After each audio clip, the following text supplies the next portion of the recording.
खै त भाउजू अझै उठी छैन त्यो बुहारी बुहारी भएर सबैले उठेर घर पोत्ने बेला अझसम्म सुतिरहेछस् उठ ए बुहारी ए आमाले पो बोलाइसक्नु भएछ घाम बोलाइसक्छ मलाई मार्नुहुन्छ हात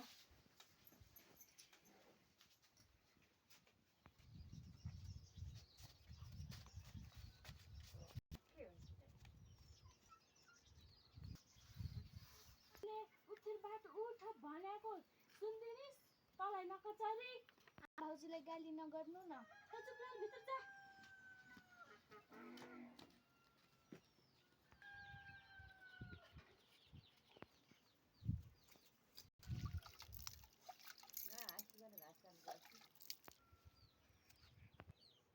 आमा घाँस काटेर आउँदा ढिलो हुन्छ होला नि केही खाना खाएर जान्छ नि पल्टेरको बुहारी अन्य घाँस काट्न गइसके तँलाई खान परेछ जा छिटो घाँस काटेर लिएर आइज बाख्रा भोकाइसके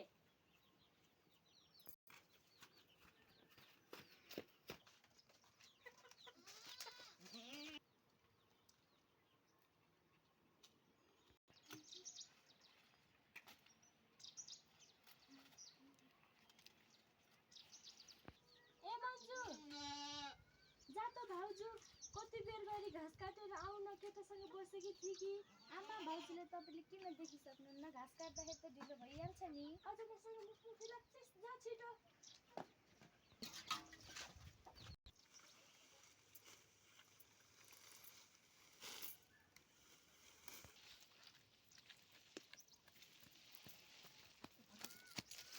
किन आउनुभएको नानी भाउजू तपाईँलाई भत्ते आएको थियो मैले थाहा थियो यो ल्याइदिएछु आमाले नभन्नु ल किन ल्याइदिएको मलाई खाने म भोकै लाग्थ्यो अन्य हजुरले भनेको मैले सुनेको थिएँ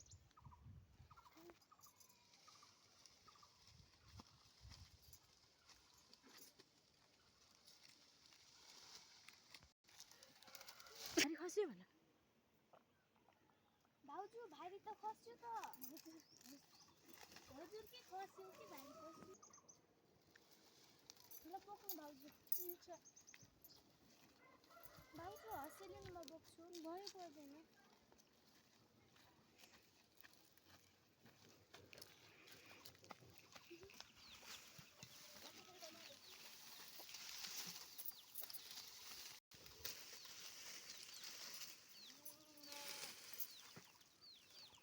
जानु भाउजू भैँसीले हालिदिनु मैले बोक्का हँस्छु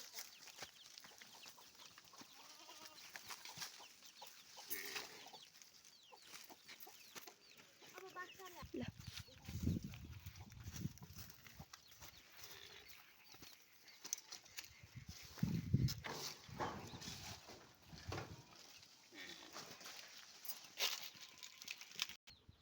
आमा त्यसले नपठा भएसँग हुन्थ्यो नि त्यसले नभए कुरा लाउन सक्छु भाउजूलाई त्यसले त्यो अझै सानै छि त्यसले कुरा लाउँदिनी भनेर हुन्छ र सानो ठुलो सानाले नि लाउँछन् कुरा झन् चाँडै लाउँछन् सानाले त अब गइहाली भन्छ कि नै खै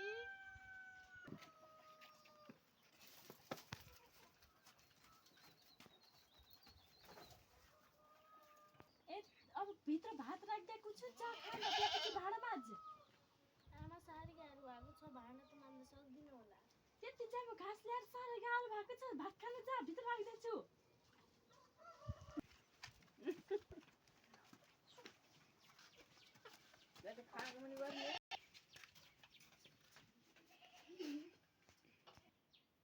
आमा यो भात मैले खाने हो कि चढाइने हो खान पनि कहिले के भनेपछि कहिले के भनेपछि यति पनि खान सक्छ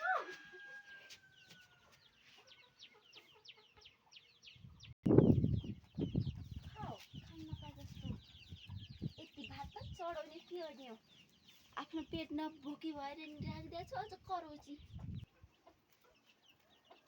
नानी तपाईँले किन यस्तो गर्नुभएको ए त्यो भात चढाउने कि खाने हो भने मैले बाख्रालाई चढाइदिएँ हेर्नु त आमा यसले त्यो भात चढाउने कि खाने हो भने मैले बाख्रालाई हालिदिएँ त्यसलाई खाना भने के गर्नु सोही गरेपछि यस्ताले जस्ताले त्यस्तै गराउनुपर्छ हो सही गरे भन्नुहुन्छ हेलो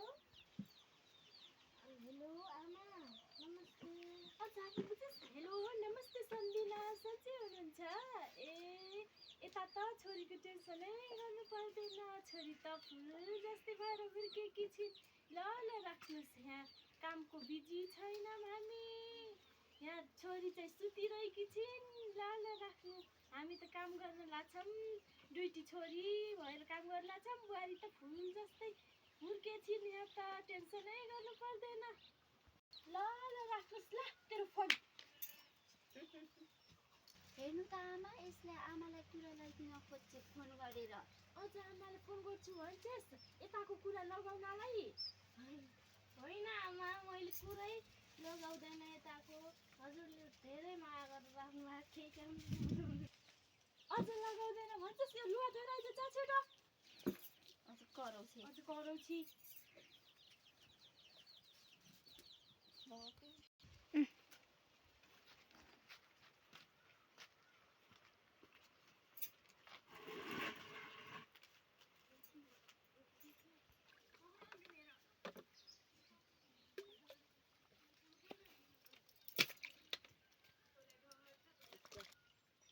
धेरै खर्च गर्दैन नि, फेरि पानीको बिल कति आउँछ थाहा छैन? आमा, पानीको बिल आए पनि अब कपडा पखाल्नलाई त गर्नै त पर्यो नि। यत्रो खर्च त भइहाल्छ नि। दुईटा कपडा पखाल्नलाई 4 बाल्टी पानी खर्च गर्छ कि हामी त 1 बाल्टीमै खान्छौँ है।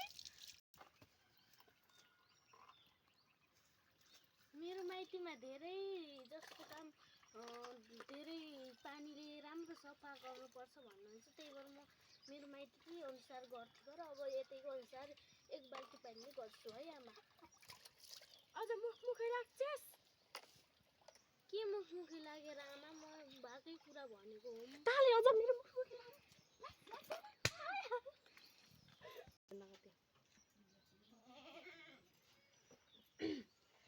त्यो कपडामा त दागै लाग्छ के धुवार यत्रो घन्टा लगाएर? मेरो कपडा त्यहाँ सफाले धोइदिनु, त्यो दागे दाग नराख फेरि, मैले भन्दैछु।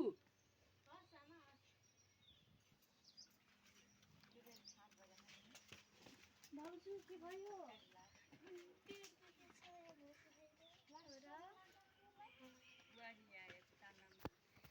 हेलो गाइस, नमस्ते।